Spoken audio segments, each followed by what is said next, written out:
বুয়েট পরীক্ষার সকালে আমার সিকিউরিটি রেজাল্ট প্রকাশ পায়, তো আমি সিকিউরিটি 178তম হই। তো সেটা আমি বলবো আমার কনফিডেন্স একদম অনেক বেশি বাড়িয়ে দেয়। আমি ভাবতেও পারিনি যে আমি টপ 200-এ চলে আসবো। তো এবং অ্যাডমিশন ফেজটা শুরুর থেকে আমি আসলে একটা জিনিস বলবো যে আমি কখনো প্রেশার নেই যে আমার বুয়েটে চান্স পাওয়া লাগবে, সিকিউরিটিতে চান্স পাওয়া লাগবে। আমি জানতাম যে আমি যেখানেই পড়ি আমি কম্পিউটার সায়েন্স এন্ড ইঞ্জিনিয়ারিং নিয়েই পড়বো। আমি এটা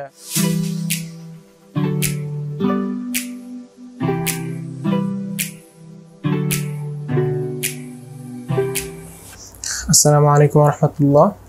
আমার নাম রাইয়ান খলিল। আমি এবার 2024 সালে বুয়েটের ভর্তি পরীক্ষায় 163তম হয়ে কম্পিউটার সায়েন্স ডিপার্টমেন্টে ভর্তি হওয়ার সুযোগ পেয়েছি। আমার জন্ম সৌদি আরবের মক্কা নগরীতে। শুধু আমার নয়, আমার যত ভাই বোন আছে সবার জন্ম সেখানে, এবং বেড়ে ওঠা হচ্ছে মক্কায়। জীবন প্রথম 10 বছর কাটে এবং পরবর্তী 6 বছর আমি জেদ্দায় থাকি। আমার লেখাপড়ার শুরুটা ওখানে আমি ক্লাস 8 পর্যন্ত পড়াশোনা করি সৌদি আরবে, ন্যাশনাল কারিকুলামের আন্ডারেই, তবে এটা ছিল সৌদি আরবে জেদ্দা নগরীতে। তো সেখানে জিএসসি পাস করে আমি বাংলাদেশে চলে আসি। বাংলাদেশে এসে Mirpur can't public school and কলেজে ভর্তি হই। তো সেখানে আসার পরে আমি আসলে অনেকগুলো চেঞ্জ আবিষ্কার করি যে সৌদি আরবের সাথে বাংলাদেশের কী চেঞ্জ, লেখাপড়ার দিক দিয়ে, আবহাওয়ার দিক দিয়ে, সব দিক দিয়েই। তো এখানে আসলে আমি দেখেছি লেখাপড়ার ইন্টেন্সিটিটাও সৌদি আরব থেকে অনেক বেশি, এবং অন্যান্য সকল ক্ষেত্রে কম্পিটিটিভনেস এগুলো সবগুলোই বাংলাদেশে, মানে এগুলো আমি কোপ আপ করতে থাকি। তবে ক্লাস 9 আমি এখানে পাশ করি। 10-এ ওঠার পর 2020 সালে যখন করোনার মহামারীর প্রকোপ শুরু হয়, তখন আমি আবার সৌদি আরবে ফেরত চলে যাই। আমার ভিসা ছিল এবং এখনও আছে, আমার ভিসা মানে যে রেসিডেন্ট ভিসাটা এখনও আছে। তো প্রতি মাসে একটা নির্দিষ্ট অ্যামাউন্ট দিয়ে আমি রিনিউ করি। তো ওখানে সৌদি আরব যাওয়ার পরে ওখান থেকে আর এসএসসির আগে আর ব্যাক করিনি। ওখান থেকে আমি Bangladesh international school and college Jeddah, যেখানে আমি জিএসসি পর্যন্ত পড়েছি, ওখান থেকে আমি এসএসসি পরীক্ষাটা দিই। বাংলাদেশ স্কুলের আন্ডারেই জাস্ট সেন্টারটা ছিল ওখানে। তো মোটামুটি বলতে গেলে আমার এসএসসি লাইফ পর্যন্ত ওখানেই কেটে যায়। তার পরবর্তীতে এসএসসি দেওয়ার পরে আমি ছোটোবেলা থেকে আমার থেকে মানুষের এক্সপেকটেশন একটু বেশি ছিল। আমি ভালো স্টুডেন্ট, মানে যেটাকে সমাজ বলে ভালো স্টুডেন্ট, সেই টাইপের ছিলাম। সবসময় ক্লাসে ফার্স্ট হতাম। এবং আমার বাবা মার কাহিনী যদি একটু বলে রাখি, আমার বাবা হচ্ছে তখনকার সময় মাদ্রাসা বোর্ডে সারা দেশে ফার্স্ট হয়েছিল, দাখিল এবং আলিমে। এবং এখানে এসে সৌদি আরবে যে মক্কায় তিনি পিএইচডি শেষ করেছেন। পিএইচডি শেষ করে তিনি বর্তমানে মসজিদুল হারামে ট্রান্সলেটর হিসেবে কাজ করছেন। এবং আমার মাও ভালো ছাত্রী ছিলেন, উনি এখন পিএইচডি করতেছেন মক্কার উম্মুল কুরআন ইউনিভার্সিটিতে। তো সেখান থেকেই মানুষ বলতো যে তুমি যেখানে দিবা ভালো করবা। আমি এসএসসি দেওয়ার পরে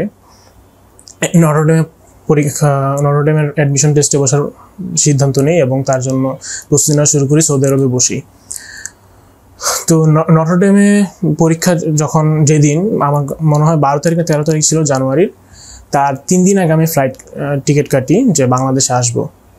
কিন্তু দুর্ভাগ্যবশত যে আমার কোভিড টেস্ট, যে ফ্লাইটের যে কোভিড টেস্ট করানো লাগে 48 ঘন্টাকে, সেটাতে আমার পজিটিভ আসে, যার কারণে আমি আর একসাথে ট্রাভেল করতে পারিনি। তো আমি নটরডেমের পরীক্ষাটা মিস করি। যদিও আমার প্রিপারেশন ভালো ছিল, তবু মানে মিস হয়ে যায়। তবে তারপরে আমি শেষ পর্যন্ত বাংলাদেশ ঢাকা কলেজে ভর্তি হই এবং ক্লাস শুরুর 1 সপ্তাহ আগে আসি। এসে আমি আমার খালার বাসা খিলগাঁও তিলপাড়া, সেখান থেকে আমি প্রথমে কলেজের বাসে যাতায়াত শুরু করি ঢাকা কলেজে। তো আমার এক্ষেত্রে সবার প্রথম যে প্রবলেমটা হয় সেটা হচ্ছে যে যাতায়াতটা। কারণ যেখানে আমার সময় লাগছে 15 মিনিট, কলেজের বাসে যেতাম, আসতে সেখানে লেখা যাচ্ছে 1.5 ঘন্টা 2 ঘন্টা লেগে যাচ্ছে। এই জিনিসটা আমার কাছে নতুন ছিল। আমি আসলে ঢাকার ট্রাফিক বা এই সকলের সাথে পরিচয় ছিলাম না। দেখা যেত যে আমি সারাদিন ট্রাভেল করার পরে অনেক টায়ার্ড হয়ে যেতাম। তো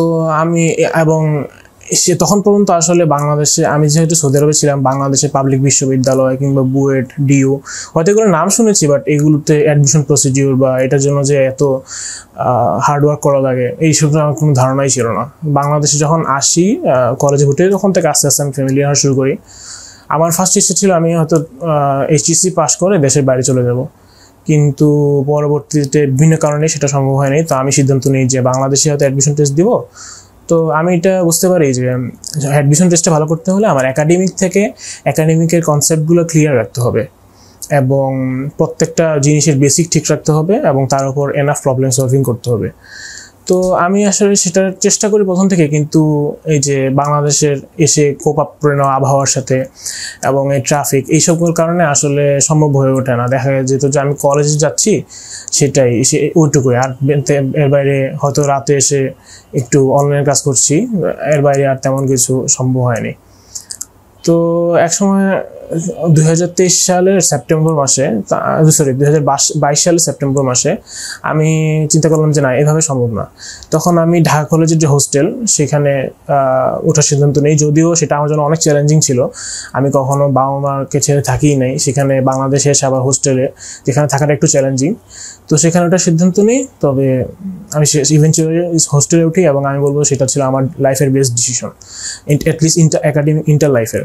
কারণ সেখানে যাওয়ার পর 1 নম্বর হচ্ছে আমার সময় অনেক বেশি বেঁচে যায়, এবং 2 নম্বর হচ্ছে আমার যে যারা রুমমেট ছিল, আমি 2 জন না বিশেষ করে বলবো, বাঁধন এবং মুগ্ধ, ওদেরকে দেখে আমি অনেক ইন্সপায়ার্ড হই। ওরাও বুয়েট এবং ডিউ টার্গেট করে পড়াশোনা করতো। তো আমি দেখতাম যে ওরা সিলেবাসে বলেও আর যে সব দিক থেকে আমার থেকে অনেক আগানো।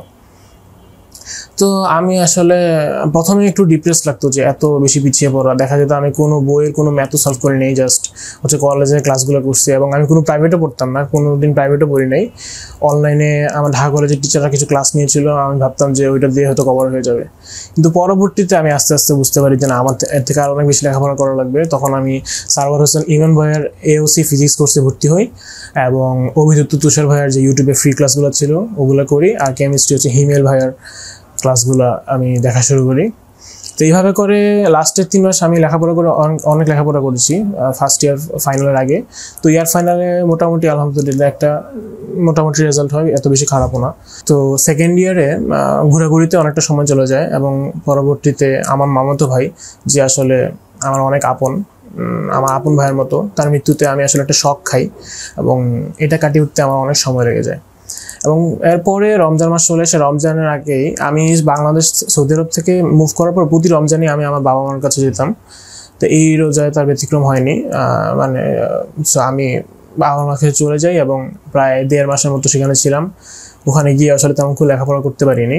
তো দেখা গেছে ফার্স্ট ইয়ার সিলেবাস মোটামুটি কভার থাকলেও সেকেন্ড ইয়ারে অনেক বেশি গ্যাপ পড়েছে, মানে অনেক বেশি।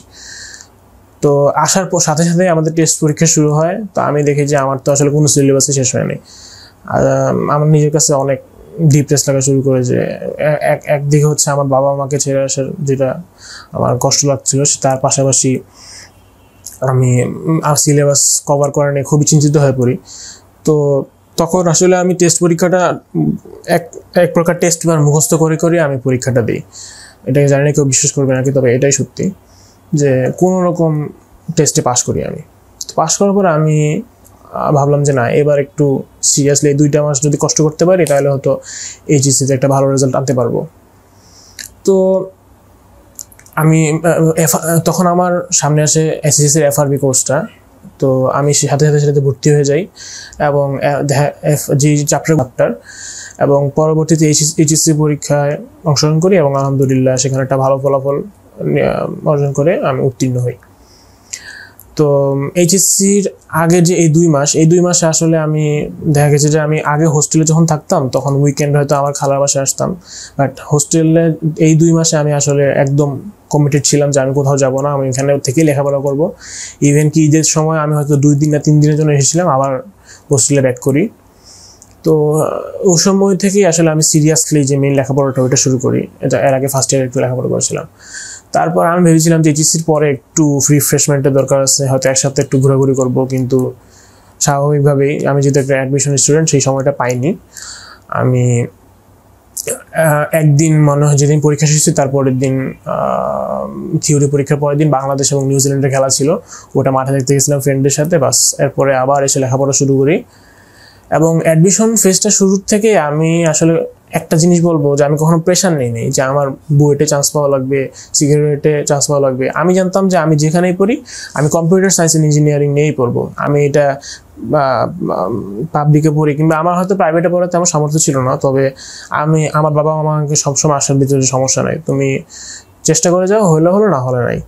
তো আমি দেখা গেছে যে একটু চাপটা কমানোর জন্য আমি দেশের বাইরে কিছু স্কলারশিপ, যেমন তুর্কি বুর্সলার স্কলারশিপ, এই টাইপের কয়েকটা স্কলারশিপ অ্যাপ্লাই করে রেখেছিলাম, যে আমি মনে মনে ভাবতাম যে বুয়েটে না হলে কি হয়েছে, এগুলোতে চলে যাবো, সমস্যা নেই। তো আমি আসলে ওই প্রেশারটা না নিয়ে পড়ালেখা শুরু করি। তবে অ্যাডমিশন টাইমে আসলে প্রেশার না নিয়ে যতই চেষ্টা করে থাকা যায় না, ইভেনচুয়ালি ওই প্রেশারটা চলেই আসে। তো দেখা গেছে যে আমি উদ্ভাসে ভর্তি হই, এসিএসসি ইঞ্জিনিয়ারিং ব্যাচে ভর্তি হই, এবং উদ্ভাসে ফুল কোর্সে ভর্তি হলে আমি উদ্ভাসে কোনো ক্লাস করি নাই, শুধু পরীক্ষাগুলো দিয়েছি। তো যখন উইকলিগুলো দিতাম, অবশ্যই আমার শুধু একাডেমিকের বেসিক, নর্মাল একদম বেসিক দিয়ে আমি উইকলিগুলো, হ্যাঁ এটা সত্যি যে অ্যাডমিশনে একাডেমিকের বেসিকের উপরে অ্যাডমিশনটা, তবে অফকোর্স অ্যাডভান্স প্রবলেম সলভ করা লাগে, যেরকম আমার কোনো এক্সপিরিয়েন্স ছিল না। তো অভ্যাসের উইকলিতে আমার যারা দিয়েছে তারা জানে আমার মার্ক আসতো, গড়ে মার্ক আসতো 110, 111, এবং আমার অনেক কিছু কিছু উইকলিতে আমার 65-70 করে মার্ক আসছে, 80 মার্কও আসছে এই ডিফারেন্সিয়েশন ইন্টিগ্রেশনে। তো আমি আসলে ওই সময় অনেক বেশি ডিপ্রেস লাগে যে আমি কি আশা করতেছি, আমি বুয়েট সিএসসি আশা করতেছি আর আমার র্যাঙ্ক আসে 2000, 3000। তো আমি ভাবছিলাম যে হয়তো বুয়েটে আসবে না, অন্য কোথাও দেখি, বুয়েটের আশাটা আমি ছেড়েই দিই। তখন আমার বাবা মা বলে যে আচ্ছা বুয়েট তুমি চেষ্টা করো, আমি জানি তোমাকে দেওয়া হবে, আর যদি নাও হয় সমস্যা নেই, তুমি যে কোনো একটাতে, এখনকার দিনে আমার বাবা মা আমার মধ্যে বিশ্বাস করেছে। এখনকার দিনে আসলে ইউনিভার্সিটি থেকে মেইন হচ্ছে আমি যে কি সাবজেক্ট নিয়ে পড়তেছি, কীরকম লেখাপড়া করতেছি, সেই বিষয়ে কীরকম রিসার্চ করতেছি, যেটা আমি এখনও ফার্মলি বিলিভ করি। তো আমার বাবা মা এটাতে বিশ্বাসী ছিল যে তুমি যে কোনো এক জায়গা থেকে পছন্দের সাবজেক্ট নিয়ে পড়লেই হলো, যে এখনের যুগে আসলে স্কিলসটাই মেইন। তো এইভাবে আমার বাবা মা, আমার বড় বোন আমাকে সাপোর্ট করে। আর তার পাশাপাশি আমি একজন বলবো আমার খালাতো বোন, যে জাপানা থেকে বুশরাপু, সে আসলে আমাকে সারা জীবন অনেক কিছুতেই গাইড দিয়েছিল। যে এখানে সে বললো যে তুই টেনশন করিস না, তুই পরীক্ষাতে তুই সব জায়গাতেই টপ করবি। আমি বললাম যে কী বলতেছো, আমার উদ্ভাসের র্যাঙ্কিং আসে 1700, 1800, আর তুমি বলতেছো আমি এখানে টপ করবো। তো বলে যে না তুই করবি। তো আমি তখন সেখান থেকে একটা মোটিভেশন পাই যে আমার উপর সবাই এত বিশ্বাস করতেছে, আমি চেষ্টা করেই দেখি। তো এখান থেকে আমি উইকলিগুলো দেওয়ার সাথে সাথে আমি কিন্তু এসিএস এর ক্লাসগুলো করতেছি নিয়মিত। তো দেখা গেছে যে এসিএস উইকলি শেষ হওয়ার পর যে মডেল টেস্ট শুরু হলো, সেখানে আমি একটা হিউজ জাম্প দেখতে পেলাম, কারণ আমার এসিএস এর ক্লাসগুলো করেছিল, তার সাথে প্রবলেম সলভ করেছিল। তো দেখা গেছে আমি উইকলিতে যেমন করতাম, মডেল টেস্টটা অনেক ভালো করতেছে। উইকলিতে আমার অ্যাভারেজ র্যাঙ্কিং ছিল 1700 সামথিং। মডেল টেস্ট যখন দেওয়া শুরু করলাম, তখন আমার র্যাঙ্কিং সেখান থেকে একদম 300-400-র মধ্যে চলে আসলো। তো আমি এখান থেকে একটা কনফিডেন্স বুস্ট পেলাম যে যাক, এসিএস এর ক্লাস করে এসিএস এর নোটগুলো দেখে হয়তো এটাই আমার দরকার ছিল, যে আসলে আমি এটা থেকে এতটা উপকৃত হয়েছি যে আমি একদম চোখের সামনে দেখতে পেলাম যে কীভাবে আমার প্রোগ্রেসটা হয়েছে। তো আমি তখন আরও বেশি চেষ্টা করা শুরু করি, এবং সব প্রবলেম সলভ করি, ফিজিক্স কেমিস্ট্রির কনসেপ্টগুলো বুঝে প্রবলেম সলভ করি, এবং পাশাপাশি হাজারি স্যারের আমার ইন্টার লাইফ আসলে বায়োলজি ছাড়া কোনো বই পড়া ছিল না। তো আমি তো হাজারি স্যারের বইটা সঞ্জয় দা যেভাবে দেখিয়ে দিত সেভাবে পড়ার চেষ্টা করি। এবং ম্যাথে আমার একটু খারাপ লাগতো যে আমার যদি ম্যাথে কোনো বই সলভ করা নেই, অভিজিৎ তুষার ভাইয়া বলতো যে যে কোনো চ্যাপ্টার শেষ করার পরে যেই বইটাই করে থাকো, কেতাব সাব দরকার নেই, যেই বই করে থাকো সেই বইয়ের সবগুলো প্রবলেম সলভ করো। কিন্তু আমি বলতাম যে আমার তো কোনো বই সলভ করা হয়নি। তো তখন দেখা গেছে রাকিবুল ভাই এখানে একটা কথা বলছিল যে বইয়ের প্রবলেম যদি সলভ না করাও থাকে সমস্যা নেই, তুমি কনসেপ্টগুলো বুঝে অন্যান্য সোর্স থেকে বা বইয়ের থেকে যেগুলো সহজ লাগে ওগুলো সলভ করো। তো আমি আসলে এটাই করি যে ক্লাসের প্রবলেমগুলোই মেনলি সলভ করি। ক্লাসে যে নোটগুলো দিয়েছিল সেগুলো আমি বারবার সলভ করতে থাকি। দেখা গেছে যে ওগুলো আমার হাত চলে আসে। এর পাশাপাশি হয়তো কনসেপ্ট বুক থেকে বা হালকা পাতলা রিসোর্স থেকে আমি দেখার চেষ্টা করি। এবং দেখা গেছে উদ্ভাসের মডেল টেস্টে আমার র্যাঙ্ক হালকা করে এগিয়ে থাকে। আমি সর্বশেষ পর্যন্ত মানে 233 সামথিং এরকম হচ্ছিল আমার হাইয়েস্ট র্যাঙ্ক। তো আমি ভাবলাম যে না, বুয়েটের ইনশাল্লাহ এসে পড়বে, বুয়েটে চান্স হয়ে যাবে, হয়তো সিএসসি পাবো কিনা জানি না, সিকিউরিটি ভর্তি হয়ে যাবো। তো অ্যাডমিশন টেস্ট চলে আসে। প্রথমে ছিল এমআইএসটি পরীক্ষা এত প্রিপারেশনে দেওয়া হয়নি। এমআইএসটির পরে বুয়েট প্রিলি ছিল। আমি বুয়েট প্রিলি নিয়ে এত টেনশন করিনি, কারণ ভাইরা বলছিল যে যারা ইঞ্জিনিয়ার প্রিপারেশন নিচ্ছে ওদের প্রিলি এমনিতে হয়ে যাবে। তো আমি ভাবছি আমি উদ্ভাসে মডেল টেস্ট দিই, প্রিলি মডেল টেস্ট, সেখানেও ভালো আসে মার্ক।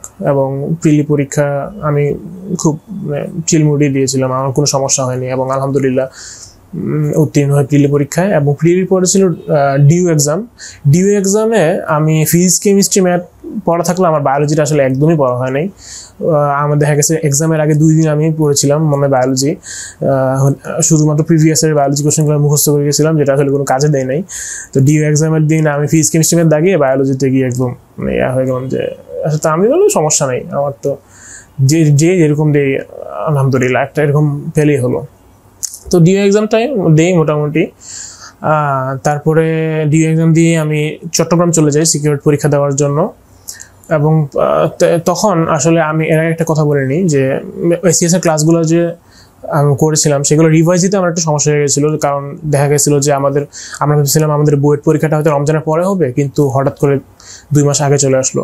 তখন রিভাইজ দেওয়ার ক্ষেত্রে আমি বলবো যে 3টা মেগা এক্সাম হয়েছিল ফিজিক্স কেমিস্ট্রি ম্যাথে, 3টা মেগা এক্সামের আগে আমি এর আগে যে ক্লাসগুলো করছিলাম ওগুলো রিভাইজ দিয়ে নিয়েছিলাম। তো যেহেতু আমার রিভাইজ দেওয়া ছিল পরীক্ষার আগে আমার কোনো সমস্যা হয়নি মোটামুটি। তো সিকিউরিটির পরীক্ষায় আমরা সবাই জানি কোশ্চেনটা একটু অন্যরকম হয়েছে। তো এই কারণে আমি ভাবছিলাম যে কি করলাম, আমার তো পরীক্ষা তো ভালো হইলো না, আমার কাছে নিজের কাছে একটা খারাপ লাগা শুরু করলো। তবে আমি তখন বুঝলাম যে না, আর 5 দিন পরে বুয়েট পরীক্ষা, এখন যদি এইসব নিয়ে মাথা ঘামাই তাহলে কিন্তু হবে না। তো আমি সিকিউরিটি পরীক্ষাটার কথাটা মোটামুটি ভুলে গিয়েই আমি বুয়েটের পরীক্ষার প্রিপারেশন পুরোদমে রিটেনের প্রিপারেশন নেওয়া শুরু করি। তো বুয়েট পরীক্ষার ইভেন্টুয়ালি চলে আসে। বুয়েট পরীক্ষার আগে 2 দিন আমি আসলে তেমন লেখাপড়া করিনি, রেস্ট নেওয়ার চেষ্টা করছি এবং স্লিপ, যেহেতু সাউন্ড স্লিপ এবং খাওয়া দাওয়া এগুলো বেশি গুরুত্ব দিয়েছি, কারণ বুয়েট পরীক্ষার দিন যেন আমি কোনোভাবে অসুস্থ না হয়ে যাই, আল্লাহ না করুক। এবং আমি ব্রেক করার জন্য বলবো না, আমি জুনিয়রদের অ্যাডভাইস হিসেবে বলবো, আমি অনেক বেশি তাহাজ্জুদের নামাজ পড়তাম। একটা কথা আছে যে কেউ যদি কোনো জিনিস চায় কিন্তু তাহাজ্জুদের নামাজ না পড়ে, আমরা যারা মুসলিম আছি তাদের কথা বলতেছি, তাহাজ্জুদের নামাজ না পড়ে সে আসলে মন থেকে সেটা চায় না। তো আমি আলহামদুলিল্লাহ ছোটবেলা থেকে নামাজ রোজা আমার বাবা আমাকে এভাবে শিক্ষা দিয়েছে যে আমি জানি আমার ফাইনাল ডেস্টিনেশন হচ্ছে আখিরাত। দুনিয়ার কোনো সাকসেসই আসলে সাকসেস না আমার কাছে, যে যেদিন আমি জান্নাতে প্রবেশ করতে পারবো সেটাই আমার কাছে সাকসেস। তো সেখান থেকে আমি নামাজের পাশাপাশি আল্লাহর কাছে তাহাজ্জুদের নামাজ পড়ে অনেক চাইতাম যে আল্লাহ তুমি যেখানে আমার ভালো লাগছো সেখানে আমাকে তুমি চান্স পেয়ে দাও, এবং আমার বাবা মা যেন আমার অ্যাচিভমেন্টে খুশি থাকে। তো আলহামদুলিল্লাহ আল্লাহ আমার ডাকে সাড়া দিয়েছে। আমি বুয়েট পরীক্ষা সকালে আমার সিকিউরিটি রেজাল্ট প্রকাশ পায়, তো আমি সিকিউরিটি 178তম হই। তো সেটা আমি বলবো আমার কনফিডেন্স একদম অনেক বেশি বাড়িয়ে দেয়। আমি ভাবতেও পারিনি যে আমি টপ 200-এ চলে আসবো। তো আমি আলহামদুলিল্লাহ এরকম একটা হ্যাপি মোডে এই বুয়েটে পরীক্ষা দিই। বুয়েটে পরীক্ষার হলে যাই, আমার সিট পড়েছিল মেকানিক্যাল বিল্ডিংয়ে।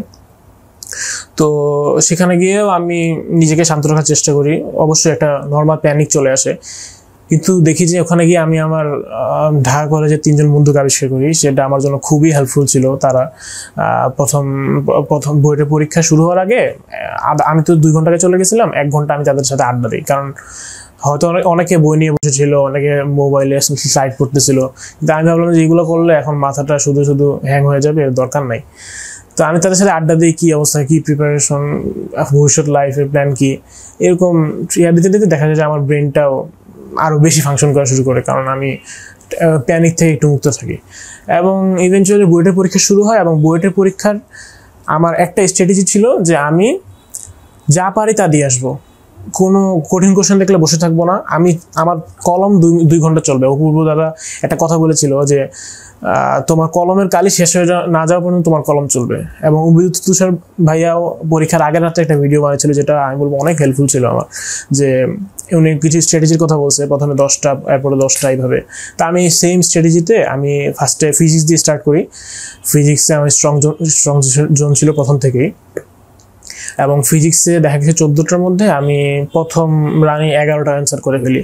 এবং কেমিস্ট্রি থেকে আমার একটু সমস্যা হয়, কেমিস্ট্রিতে আমার থিওরিটিক্যাল পার্টগুলোতে একটু দুর্বলতা ছিল, বিশেষ করে আমাদের এই সময় নামকরণ থেকে, এবং সম্ভবত জৈব রসায়ন থেকে 2টি আসছিল এরকম নামকরণ, আরেকটা কি যেন মানে স্ট্রাকচার থেকে একটা কোশ্চেন আসছিল, যেটা আমি আগে পড়ি নেই। তো ওই 2টা আমি দেখার সাথে সাথে স্কিপ করি, এবং আরেকটা কোশ্চেন ছিল মনে হয় ওইটাও আমি স্কিপ করি, যে অনেকের কাছে এটা সহজ ছিল, কিন্তু আমি আসলে সেটা যেহেতু পড়া ছিল না, আমি এগুলো স্কিপ করি। কেমিস্ট্রিতে মনে হয় 8টার মতো অ্যান্সার করি, এবং ম্যাথে এসে আমি ম্যাথে আমার সবচেয়ে বলতে উইক জোন, যদি বলি উইক জোন না, মানে আমার ম্যাথটাকে একটু ভয় লাগতো, যেহেতু আমি বইয়ের প্রবলেমগুলো সলভ করি নাই, কেতাব স্যার বলে রিসিভ স্যার বলে কোনো বইয়ের প্রবলেম সলভ করি নাই। আমি ভাবতাম যে যদি এরকম কোনো প্রবলেম চলে আসে আমি না পারি তাহলে আমি পারবো না, কিন্তু আমি দেখলাম যে ম্যাথের প্রবলেমগুলো আলহামদুলিল্লাহ মোটামুটি ক্যাচ করা যাচ্ছে। তো সেখানে ম্যাথের থেকেও আমি 5টা বাদে প্রথম রানে অ্যান্সার করে ফেলি। তারপরে আমি আবার সেকেন্ড রান শুরু করি, সেকেন্ড রানে আরও 3-4টা সলভ করি, সব 3 সাবজেক্ট মিলায়। দেখে আমি বুয়েট পরীক্ষার হলে 6টা না জানি 7টা রান দিয়েছিলাম। এটা আমি বলবো আমার সবচেয়ে হেল্প করছে। আমি যদি আমি এটা না করতাম আমার র্যাঙ্ক হয়তো 60-70 চলে যেত। আমি এতগুলো রান দেওয়ার কারণেই আমি আসলে আমার মাথাটা নতুন করে খুলছে। আমার একটা কথা বিশ্বাস ছিলাম যে সাগরে যখন মাছ ধরতে যাব উপরে কয়েকটা মাছ দেখা যাবে, কিন্তু যখন নিচে ডাইভ দিব তখন দেখবো আরো কত মাছ। তো বুয়েট ভর্তি পরীক্ষাটা আসলে এরকমই, প্রথম রান দেওয়ার সময় আসলে মনে হয় না আমি এতগুলো পারবো, কিন্তু সেকেন্ড, থার্ড, ফোর্থ এই রানগুলো দেওয়ার পরে দেখলাম যে না আলহামদুলিল্লাহ মোটামুটি 33-34টার মতো আমি অ্যান্সার করছি, 32টার মতো একদম শিওর, এবং বাকিগুলো পার্সিয়াল অ্যান্সার করে। তো আলহামদুলিল্লাহ বুয়েট পরীক্ষা থেকে বের হয়ে আসি। কিন্তু বের হয়ে অনেকে বলতেছিল বুয়েটের কোশ্চেন পেপার সোজা হয়েছে, যারা 35টা অ্যান্সার করে নাই ওরা তো সিএসসি ট্রিপলে কিছুই পাবে না, এরপরে মেকানিক্যাল পেতে পারে 300-র পরে চলে যাবে। আমি বললাম কি বলতেছে এগুলা, আমি তো 30টা ভালো করে অ্যান্সার করে বাকি 4টা নর্মাল অ্যান্সার করছি।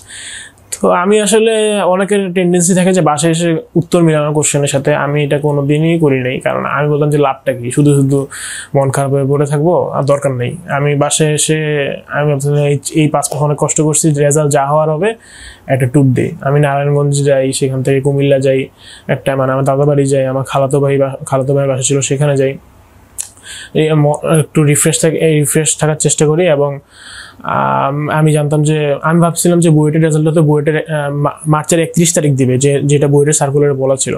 আমি জানতাম না যে বুয়েটের রেজাল্ট আগেও দিতে পারে। তো আমার সৌদি আরবে যাওয়ার টিকিট কাটা ছিল মার্চের 22 তারিখ, হ্যাঁ 22 তারিখ না 23 তারিখ এরকম। তাই ভাবছিলাম যে হয়তো রোজায় তো আর ভর্তিও নিবে না, কারণ শিক্ষা প্রতিষ্ঠান বন্ধ হয়ে যাবে, এসে ভর্তি হবো যদি চান্স পাই ইনশাআল্লাহ। আর যদি না হয় তাহলে তো সিকিউরিটেড, তো এপ্রিল 28 তারিখ ভর্তি, আমি এসে ভর্তি হবো। আমি ভাবছিলাম যে হয়তো বুয়েটে আমি সিএসসি ট্রিপলই পাবো না, তো চান্স পাবো এটা আলহামদুলিল্লাহ মোটামুটি শিওর ছিলাম, তবে হয়তো উপরের দিকে সাবজেক্টগুলো আসবে না। তো 19 তারিখ সকালে সবাই বললো যে আজকে তো বুয়েটের রেজাল্ট দিবে, আমার বন্ধুরা বললো। আমি বলি কি বলো, কেমন সম্ভব? আমি প্রথমে বিশ্বাস করি নাই, পরে বিকালের দিকে দেখি যে সবার আগ্রহ বেড়ে গেছে, অনেকে বুয়েটের ব্যাক এন্ড সার্ভারে কোড চেক করতেছে যে এইচএসসি 22-এর রেজাল্ট সরায় এইচএসসি 23-এর রেজাল্ট ঢুকে গেছে। এগুলো আমার ফেসবুকে পোস্ট দেখে আমার ভিতরে একদম হার্টবিট অনেক বেড়ে যায়। আমি ওই মুভমেন্টটা এক্সপ্লেন করতে পারবো না আমার কীভাবে কাটছে। তো দেখলাম যে হঠাৎ করে আমি আমার ফ্রেন্ডকে বলতেছিলাম যে হয় আমার তো পজিশন আসবে না রে, ও বলতেছিল আমারও তো ভালো পজিশন আসবে না। তারপরে হঠাৎ করে রেজাল্টটা প্রকাশিত হলো, আমি পিডিএফে ঢুকার পরে আমি ভাবছিলাম যে প্রথম থেকে চেক করে যাবো, সার্চ দিয়ে চেক করবো না, কারণ সার্চ দিয়ে যদি না পাই তাহলে আমি নিজেও জানি না আমার কী অবস্থা হবে। কিন্তু পরে দেখলাম যে অনেকগুলো রেজাল্ট এবং স্ক্যাটার্ড, মানে আমি যে ফাইলটাতে ঢুকেছিলাম এটাতে কোনো সিরিয়াল ছিল না। পরে আমি আল্লাহর নাম নিয়ে সার্চ দিই, আমার নাম RAY সার্চ দেওয়ার পরে RAYY সার্চ দেওয়ার পরে একটা রেজাল্টে আসে। আমি দেখি Rayyan Khalil, computer science and engineering, পাশে 163 লেখা। আমি আসলে প্রথম বিশ্বাস করতে পারিনি যে এটা কি আমার পজিশন নাকি কোনো সিরিয়াল নাম্বার। পরে আমি মোবাইলটা ধরে এরকম স্টিল হয়ে বসেছিলাম। পরবর্তীতে আমি একটু স্ক্রল করি যে দেখি কলমের উপর কি লেখা, মেরিট পজিশন লেখা কিনা। পরে দেখি হ্যাঁ মেরিট লেখা। তারপরে আমি একটা চিৎকার দিয়ে সাথে সাথে আমার অবভিয়াসলি আমার বাবা মার সাথে ছিল না, থাকলে হয়তো অনেক আমার ভালো হতো, কিন্তু বাবা মা সৌদি আরব ছিল, আমি আমার খালার বাসায় ছিলাম। তো আমার খালু ঘুমাইতেছিল, ঘুমাইতে উঠে গেছে, কি হয়েছে। আমি বললাম যে আমি তো বুয়েটে 163 হয়েছি। তো সাথে সাথে আমি গিয়ে সেজদা লুটাই বললাম। এটা আমি ছোটবেলা থেকে আলহামদুলিল্লাহ কোনো বড় অ্যাচিভমেন্ট হলে আমি সবার আগে অলমাইটি আল্লাহ, যার কারণ যে আমি সবকিছু সম্ভব করছে, তাকে শুকরিয়া জানার জন্য সেজদা লুটাই পড়ি। এবং আমার খালামণি জানামাজে নামাজ পড়তেছিল, দেখা গেছে তাকে এক প্রকার ধাক্কা দিয়ে আমি সেজদায় চলে যাই। এবং আমার খালুর সাথে সাথে আমার খালামণি সবাই অনেক খুশি হয়, খালু ফোন দিয়ে সবাইকে জানাতে থাকে। দেখা গেছে 10 মিনিটের মধ্যে 30-40 জনকে অলরেডি জানানো শেষ। আমি আমার সাথে আমার মাকে ফোন করি, মা হয়তো ঘুমাচ্ছিল, বাবাকে ফোন করি, বাবা অনেক খুশি হয় এবং পরবর্তীতে মাকে জানাই। তো এই আর কি আমার এটা হচ্ছে বুয়েটের রেজাল্টের এক্সপিরিয়েন্স, যেটা আমি কোনোদিনও ভুলবো না আলহামদুলিল্লাহ। তো এই আর কি আমার অ্যাডমিশন জার্নিটা, যে আমি বলবো যে হার্ডওয়ার্ক ছাড়া আসলে কিছুই হয় না। হার্ডওয়ার্ক লাগবে। যদি আমি বুয়েটে চান্স পেতে চাই, বুয়েটে একটা ভালো বা যে কোনো পাবলিক ইউনিভার্সিটিতে যদি চান্স পেতে চাই, আমার অবশ্যই হার্ডওয়ার্ক করা লাগবে। এবং এর পাশাপাশি আমি বলবো যে আমি জানি এই ভিডিওটা ক্লাস 8, 9, 10, 9, 10 অনেক বাচ্চাও দেখবে। আমি বলবো যে তোমাদের টার্গেট কখনোই বুয়েট হওয়া উচিত না, কিংবা কোনো পাবলিক বিশ্ববিদ্যালয় হওয়া উচিত না। তোমার টার্গেট, তোমার চিন্তাধারাকে আরও বড় করতে হবে।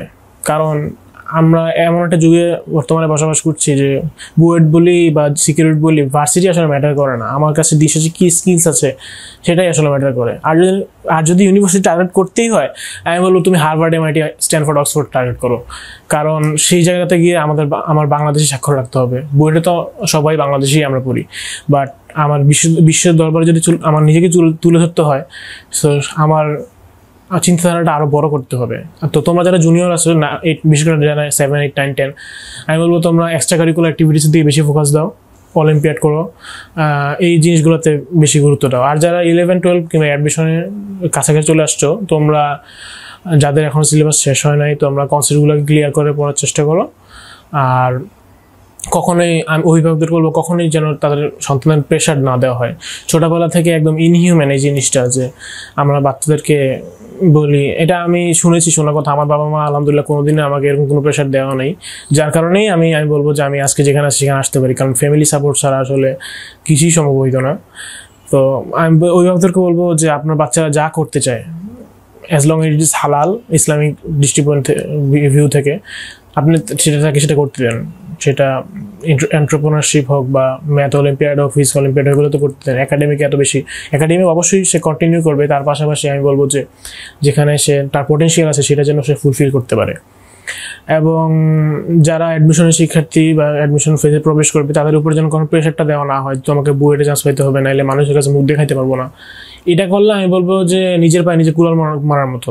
এই প্রেশারটা নিলেই সে আসলে হয়তো অনেক বেশি লেখাপড়া করবে, বাট বুয়েট পরীক্ষার হলে গিয়ে দেখবে ঘাবড়ে গেছে। তখন লাভটা হলো কি, আমি অনেককে চিনি যে খুবই ভালো প্রিপারেশন ছিল কিন্তু চান্সই পায় নাই। তো দিন শেষে আমি যেটা বললাম যে এই 2024 সালে এসে মেইনলি স্কিলসটাই মেইন, এবং ওই ভার্সিটিটা এত বেশি ম্যাটার করে না অ্যাজ লং অ্যাজ আমি লেখাপড়া করছি। সো যে কোনো ভার্সিটি থেকে আন্ডারগ্রেড করলেই সেটা আলহামদুলিল্লাহ সমস্যা নেই, এবং তারপরে সে যেখানেই যাক। তো আমি এটুকুই, আমি সর্বশেষে আল্লাহর কাছে শুকরিয়া জ্ঞাপন করছি। আমাকে আল্লাহ যাই দিয়েছে, এবং ভবিষ্যতে আমার লাইফে, কেরিয়ারে আমি আল্লাহ রিজিকের মালিক, যা করবে আল্লাহর হাতে। তবে আলহামদুলিল্লাহ আমি আমার লাইফ নিয়ে এখন পর্যন্ত স্যাটিসফাইড। এবং এতক্ষণ পর্যন্ত আমার কথা শোনার জন্য সবাইকে ধন্যবাদ। আসসালামু আলাইকুম ওয়া রাহমাতুল্লাহি ওয়া বারাকাতুহু।